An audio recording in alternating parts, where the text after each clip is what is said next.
4,99,778 चाषी पेमेंट पाई सारे धान बिकिले एवं 26,28,228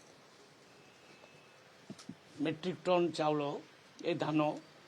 आमे किणी सारूने एपाई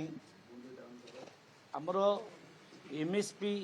जो अच्छी 2300 टंका हिसाब से 5,475 कोटी टंका पेमेंट एवं इनपुट असिस्टेंट जो राज्य दौर सहायता पर क्विंटाल 800 टंका हिसाब से बाबद को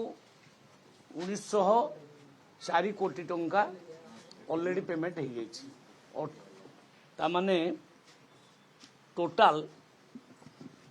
7,379 कोटी टंका पेमेंट सरला ये हूँ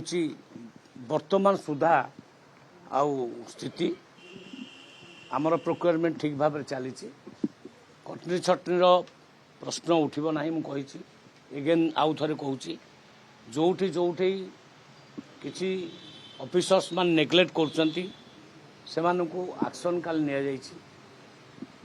एक्शन आगु को मध्य निया छिबो माने तो अबिका सस्पेंड हेचंती एमआई से तांको काम रे ढिला कले काली सस्पेंड हेचंती जगतसिंहपुर रो पारादीप रो एमआई सस्पेंड हेचंती मंडी खोलुछि सब जगह मंडी खोलुछि जदि कोठी पर्टिकुलरली खोलुनी बोली मते कहिबे मु ताको इनक्वायरी करिवि